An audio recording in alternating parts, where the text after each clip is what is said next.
Okay, I'll begin. As Jamie said, my presentation is about optimizing nutrient delivery. I just want to first acknowledge some of the people that have been involved in the work of the past year.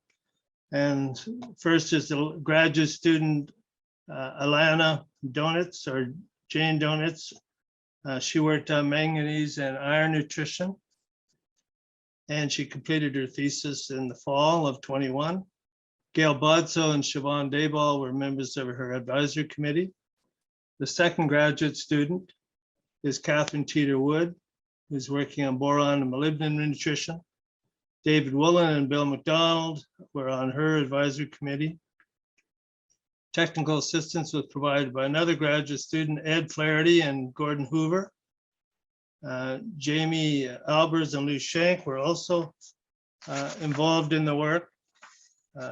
They were involved in ongoing discussions about the research and adoption of our modified nutrient delivery method.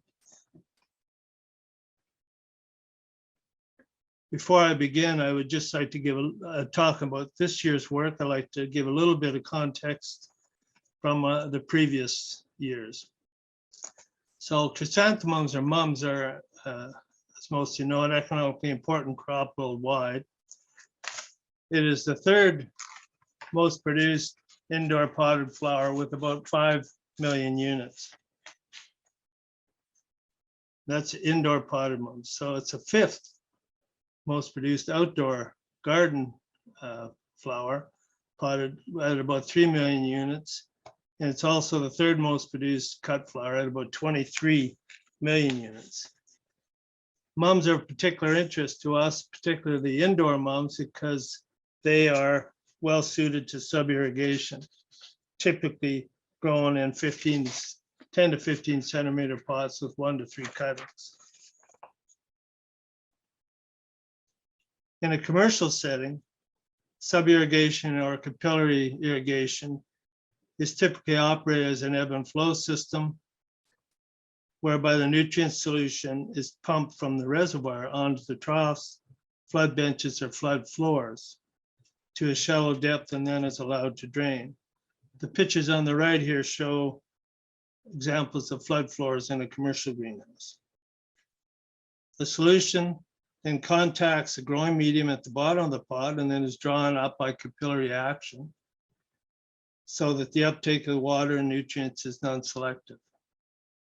If managed correctly, the excess nutrient solution then is essentially unchanged because there's little to no leaching from the pot and can be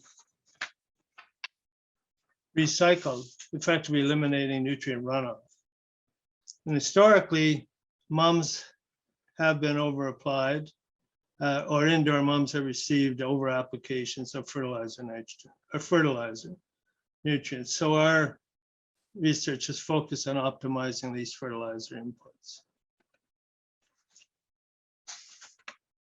In our previous work, our group showed that macronutrient levels provided to sub-irrigated mums can be markedly reduced during vegetative growth without compromising quality. And it could be removed completely when the plants were flowering without sacrificing plant yield and quality. For example, in our latest commercial trial using flood benches, the NPK levels supplies to these three, I apologize, this slide is a little out of focus, but these three cultivars of mums, Kingsville yellow, Milton orange, Newport bronze, they received NPK levels that were dramatically reduced compared to the common fertilizers during vegetative growth in combination with removal of the entire nutrient supply at the onset of flowering, which is about halfway through the growth cycle. In this case, we supplied 100 ppms of nitrogen, 28 ppms of phosphorus, 100 ppms of potassium during both the vegetative and reproductive phases, as indicated by the VR. And the second, that's our control. And the first treatment here, the same regime was applied only during the vegetative phase. And then a third treatment, we reduced the fertilizer to, during the vegetative phase, to 75 ppm nitrogen, 22 ppm of phosphorus, 75 ppm of potassium. Even with this low fertilizer rate, during the vegetative phase, as you can see from this picture, the plants were of marketable quality, and the plant yield in this top panel was unaffected by the various treatments, as was the N, P, and K levels in a diagnostic leaf.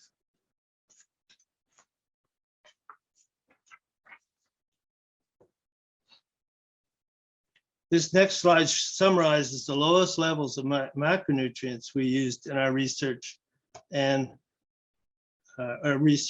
commercial trials. So at U of G trial and the commercial trial at Shanks, and compares them to levels found in two common fertilizers, as well as our standard research fertilizer, Sonovilts. This is an approximate, you see these levels here, approximately 75 to 90% reduction in macronutrient delivery during vegetative growth. And even greater if the entire cycle, growth cycle, is taken into consideration.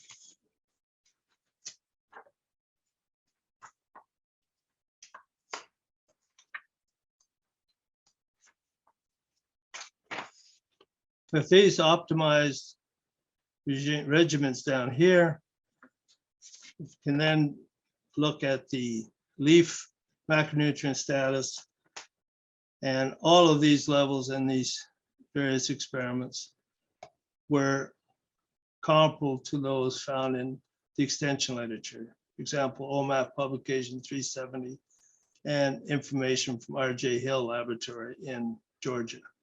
So these leaf macronutrient levels were all considered acceptable with these optimized regimens.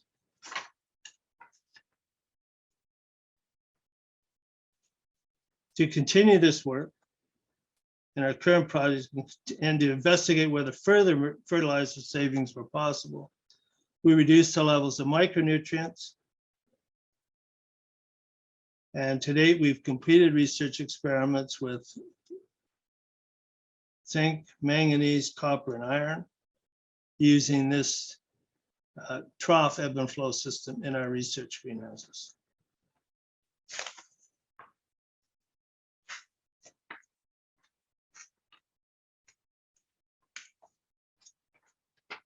Now, in the initial experiments with zinc and copper, which are shown in the closed symbols here, with zinc on the left and copper on the right, we reduced this. These experiments are done in the summer and fall, early fall. The zinc levels were reduced by 75% from 0.23 ppm to 0.05 ppm, and the copper from 0.048 to 0.012. And there are no treatment effects on the shoot yield.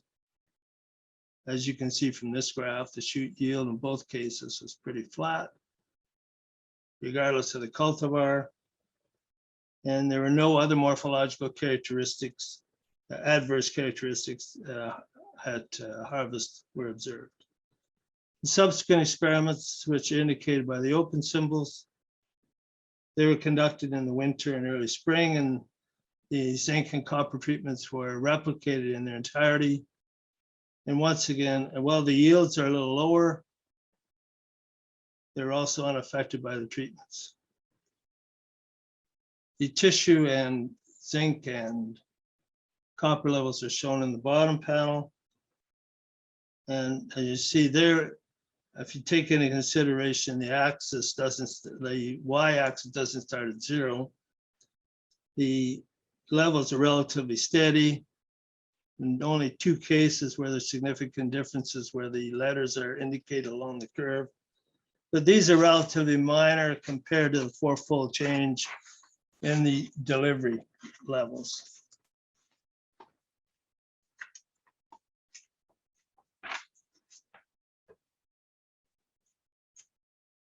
Also, there was no evidence of changes in the plant and flower quality, the flowering time, or the bloom size, as well as visible symptoms of micronutrient deficiency. The top panels here show plants from the zinc treatments, and the bottom panel shows plants, the benches from the copper experiments.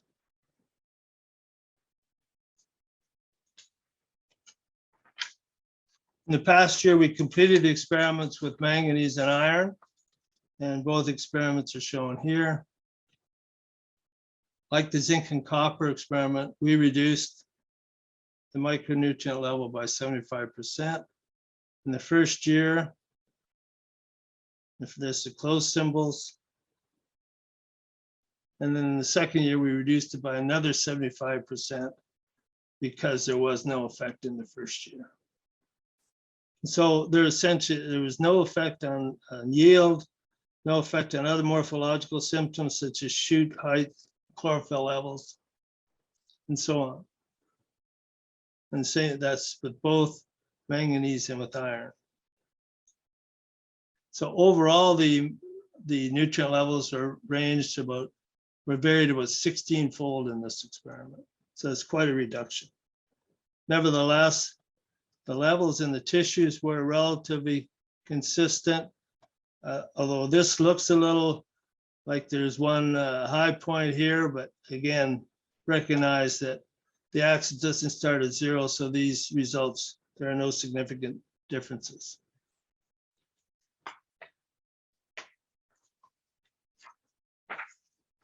We also looked more closely at the flowering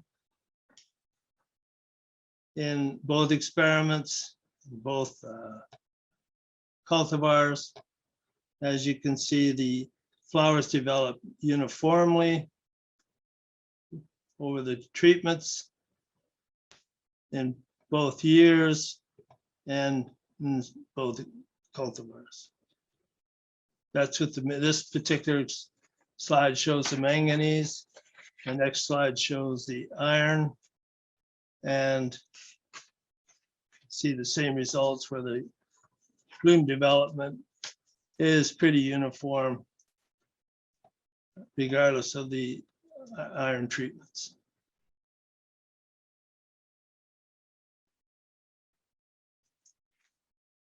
Also, there's no evidence of changes in the plant and flower quality and bloom size or symptoms of nutrient deficiency. So these pictures show plants with different, receiving different levels of the micronutrient, and the benches show blocks where all the treatments are present.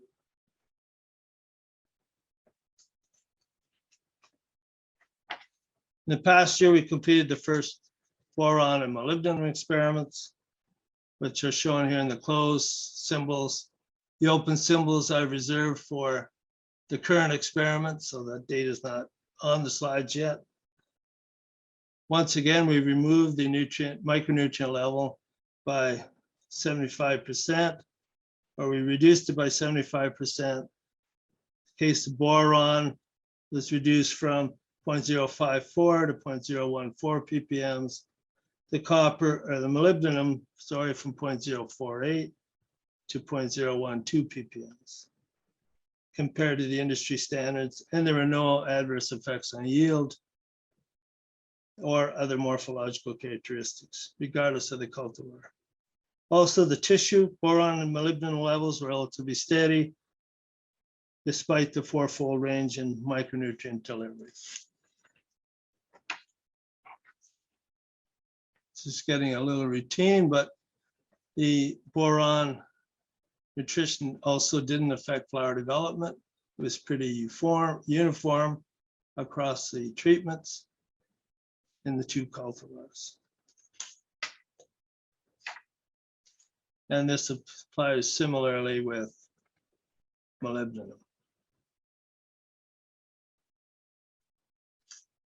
So we also found no evidence of symptoms, visible symptoms, change in flower quality and bloom size.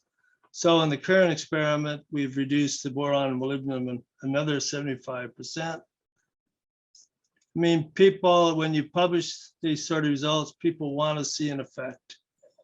And I must admit that we expected to see effects when we did the first reductions in all the experiments that we've done.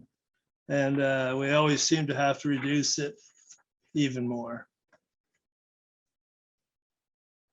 So, but with this slide summarizes the lowest levels of micronutrients that we used in these research experiments at U of G.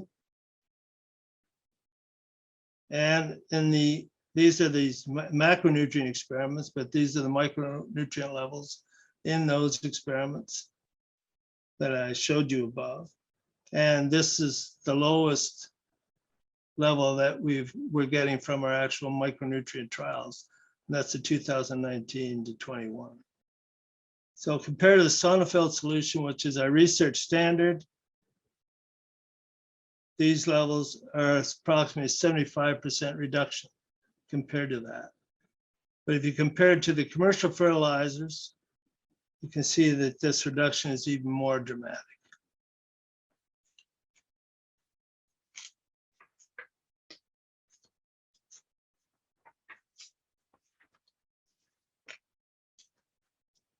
Now, with this optimized regimen at the bottom here, the micronutrient status of the diagnostic leaf, you can see all the micronutrients are considered acceptable compared to these extension literature. Notably, there's no information on the recommended molybdenum levels in mums, but we also assume that these levels are acceptable because there were no symptoms of molybdenum deficiency.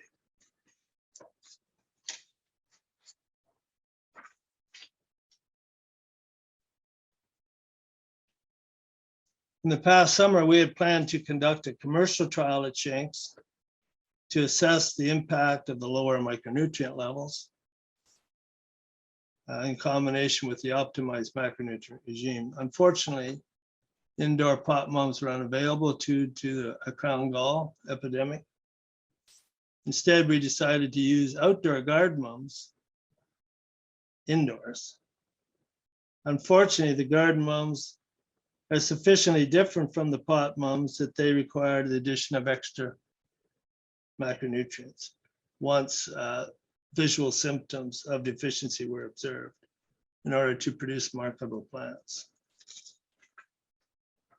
So while we decided not to harvest those plants and assess their nutrient status, these preliminary findings do suggest that there are different nutrient requirements for the indoor pot mums compared to the outdoor and cut flower mums. So that warrants some further work in the future.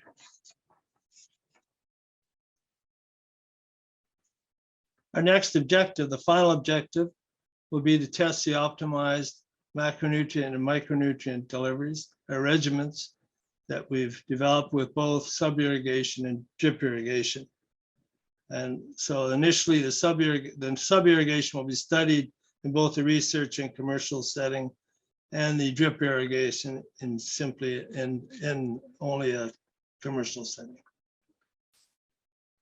So I've just summarized the highlights of the research so far. In 2020 and before, we looked at macronutrient use efficiency. And as I said, we found that it could be increased by reducing the supply of macronutrients during vegetative growth in combination with removal of the entire supply during reproductive growth. We have found similar results. Mind you, we haven't done the final boron molybdenum trial, but with micronutrients. In 2021, 21-22, we completed the manganese and iron studies. The final molybdenum and boron study is ongoing. In this year, we will complete this. That means that the boron molybdenum studies will be completed, and then we will test the optimized nutrient regimens. both macro and micronutrients. So I'd just like to remind you that why we're doing this work, what the industry expects from the project. And that is that we believe that our product will provide new knowledge related to timing and supply of fertilizer to both sub-irrigated and drip irrigation modes.